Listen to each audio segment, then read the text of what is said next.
Fala galerinha, beleza? Tudo bem com vocês? Aqui é o professor Tarcísio.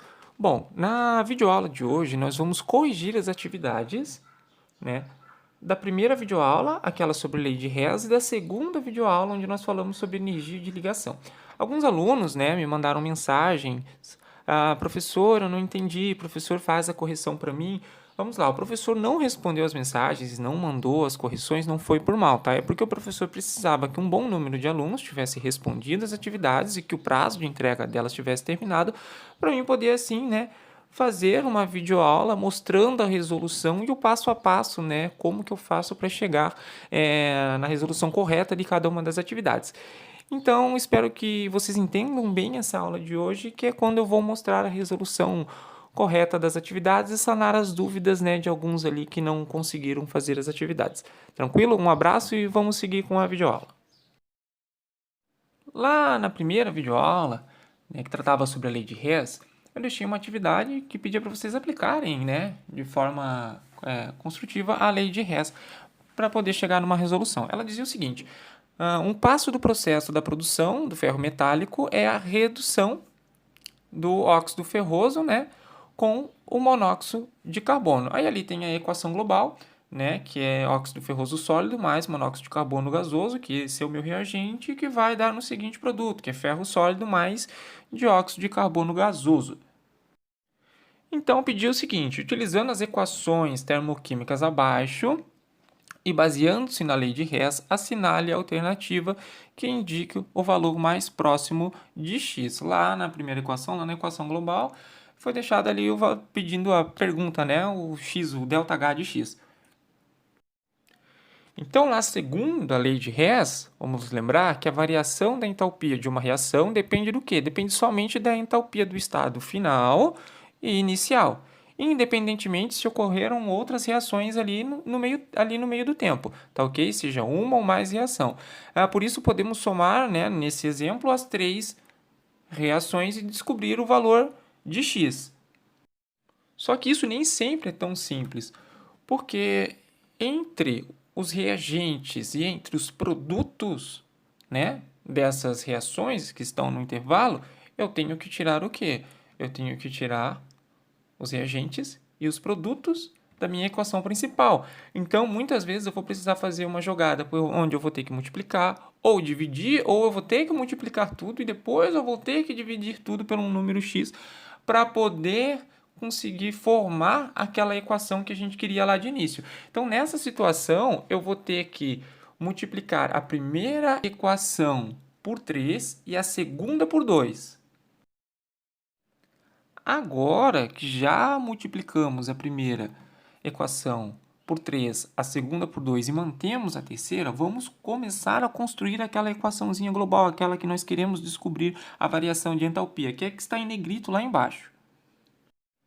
Primeira coisa, eu tenho que ver aonde eu tenho óxido ferroso sólido no reagente. Eu vou ter óxido ferroso sólido no reagente na segunda equação. Ali, ó, eu tenho 6 mols de óxido ferroso sólido na segunda equação. Então, ali na quarta equação, que foi a equação que está sendo reconstruída, já está ali.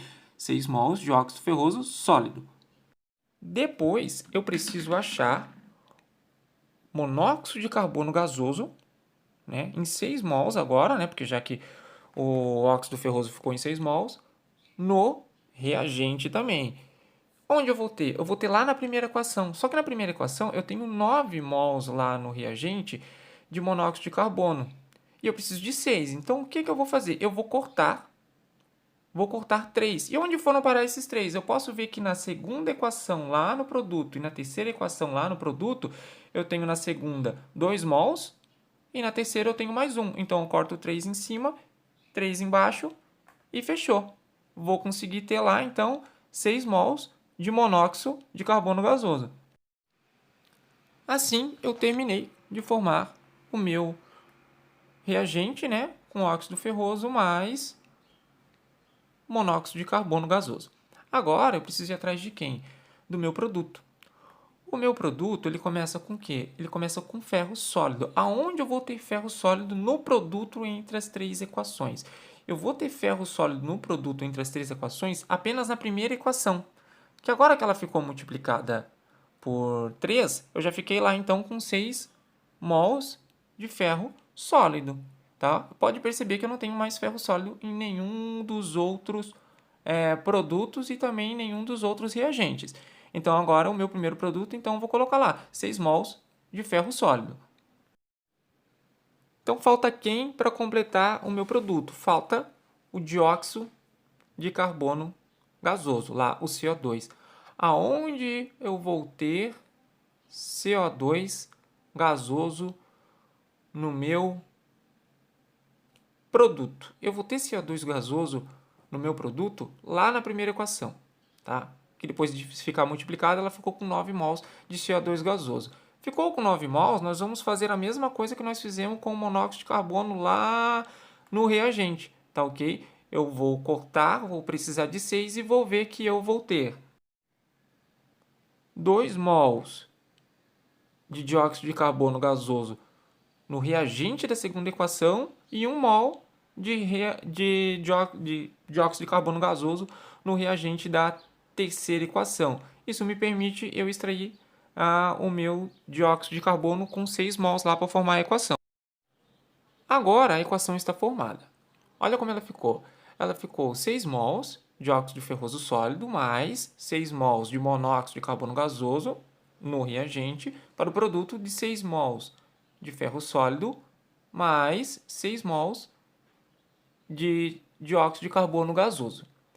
Agora eu vou aplicar lá a leizinha de Hess e vou somar aqui. Então, ΔH vai ser igual a ΔH1 mais ΔH2 mais ΔH3 nesse caso. Então, vai ser lá menos 75 mais menos 72 mais 47, o que vai dar um valor de menos 100 kJ. Então, o valor dessa equação ela ficou menos 100 kJ.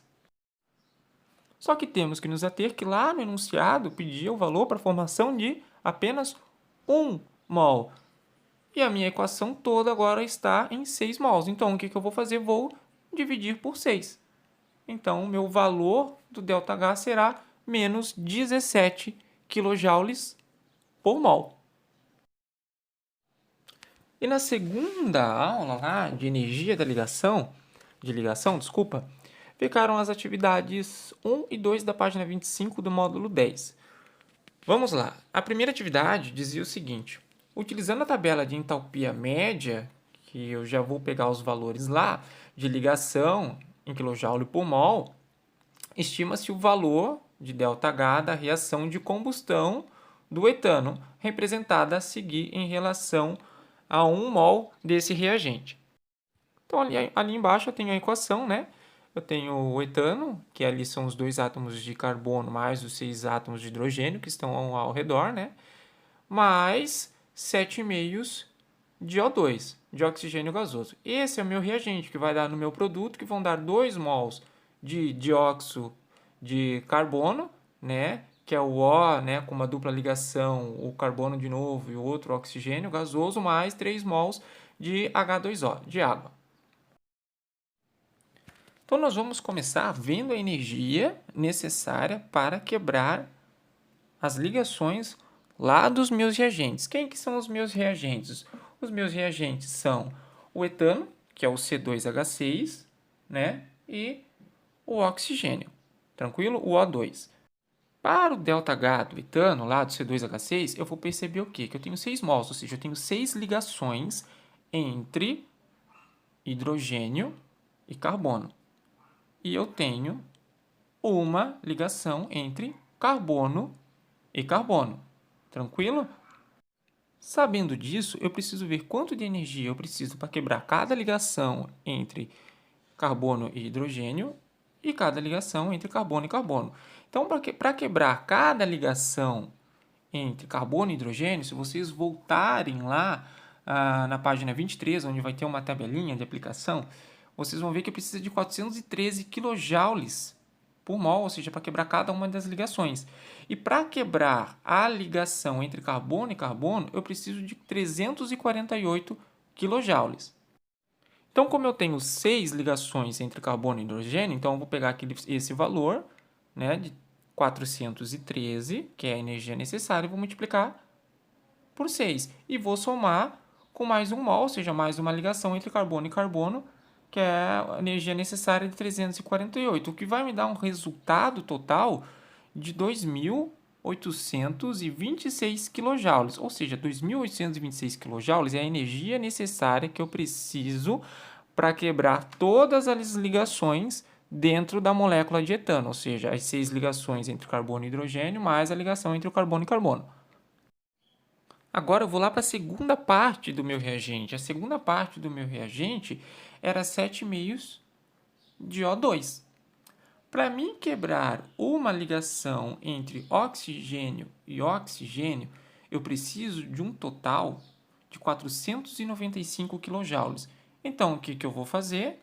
Eu vou multiplicar 7,5 vezes 495, o que vai me fornecer um valor, de 1.732,5 kJ, ou seja, 1.732,5 kJ é a energia agora que eu preciso, que é necessária para quebrar, né, a molécula, né, os 7,5 de O2. Então, agora que já vimos a energia de ligação para as ligações quebradas, né, para quebrar as ligações, vamos ver a energia de ligação necessária para as ligações formadas, ou seja, para formar as ligações. Então, para o dióxido de carbono, o CO2, a reação reduz 2 mols, né, de moléculas de CO2. E a cada uma dessas moléculas contém 2 mols de ligações entre carbono e oxigênio. Com esses dados, eu vou calcular a quantidade total de ligações que eu tenho entre carbono e oxigênio formadas. Agora, então, eu vou ter ali 2 mols de ligações entre carbono e oxigênio sobre 1 mol de moléculas de dióxido de carbono, de CO2, vezes 2 mols de moléculas de CO2. Em termos mais fáceis de entender, agora eu tenho 4 mols, ou seja, 4 ligações entre carbono e oxigênio. Agora que eu sei que eu tenho 4 mols, né, 4 ligações entre carbono e oxigênio, eu tenho que ver lá na tabelinha, se vocês voltarem em algumas páginas, qual é o valor de energia necessário para quebrar cada uma dessas ligações. Voltando lá, eu vou ver que é de menos 799 kJ. Então, o que eu vou fazer? Eu vou multiplicar esse valor por quanto? Por 4, o que vai dar um total de 3.195 kJ. Então, esse é o valor que eu preciso para formar quem? Os 2 mols de dióxido de carbono lá no produto. Agora, para o H2O, para a água, a reação reduz 3 mols, ou seja, porque eu tenho 3 mols de H2O, se vocês olharem lá no produto da equação lá, principal lá de cima, de moléculas de H2O, tá ok? E para cada uma dessas moléculas eu contenho 2 ligações, né, 2 mols de ligações entre hidrogênio e oxigênio. Com esses dados eu vou calcular a quantidade total de ligações que eu tenho entre hidrogênio e oxigênio. Isso é muito simples, porque se eu tenho 2 ligações entre hidrogênio e oxigênio por molécula de água, e eu tenho um total de 3 moléculas, então eu vou ter um total de 6 ligações entre hidrogênio e oxigênio. Então, como agora eu sei que eu tenho lá um total de 6 ligações entre hidrogênio e oxigênio, eu vou pegar o valor de energia padrão, né, para a formação dessas ligações, que vendo lá na tabela, eu vou ver que é de menos 466 kJ, ou seja, kJ por mol, para a formação de cada uma dessas ligações, e vou multiplicar por 6, o que vai me dar um valor total de 2.778 kJ. Ou seja, para a formação lá, né, dos 3 mols de água, eu vou precisar de um total de energia de 2.778 kJ. Né? Então, ficou lá nos produtos a energia necessária para a formação dos meus 2 mols de dióxido de carbono, ficou um total de menos 3.196 kJ. E para a formação dos 3 mols de água, né, os 3 mols de H2O, eu preciso de um total de menos 2.778 kJ de energia. Agora, lá no enunciado lá em cima, diz o seguinte, para mim estimar o valor do ΔH da reação de combustão do etano, representada, né, a seguir ali em 1 mol desse reagente. Então, eu vou fazer o quê? Eu vou somar. Então, o ΔH da reação ele vai ser igual, tá? O ΔH das ligações quebradas mais o ΔH das ligações formadas. Então, o ΔH das reações ele ficou igual a 2.826 mais 1.732,5, que esse é o valor de energia das reações quebradas, mais menos 3.196 mais menos 2.778, que esse é o valor de ΔH, né, das ligações formadas, o que vai me dar um resultado final para 1 mol lá da formação, né, da reação da formação de combustão de menos 1.415,5 kJ. Tranquilo? Galerinha, como o vídeo ficou muito extenso, bem mais extenso do que eu pretendia, eu vou deixar a resolução da segunda equação da página 25, lá do módulo 10, lá no fórum. Tranquilo? Os alunos de Química do segundo ano do ensino médio que mandaram as perguntas por mensagem que estavam com alguma dificuldade e eu não respondi, eu peço desculpas, o professor não respondeu por mal, eu só não respondi mesmo porque eu pretendia fazer o vídeo explicando a resolução e não eram todos os alunos ainda que tinham entregues. Por favor, me perdoem. Eu também pretendo pedir para vocês baixarem um aplicativo de comunicação, não sei se eu vou fazer pelo Discord ou pelo Zoom ou qualquer outro aplicativo, porque eu quero ter um momento em que eu possa fazer uma aula online, ao vivo com vocês, que eu acho que é um pouquinho mais fácil de tirar as dúvidas de vocês.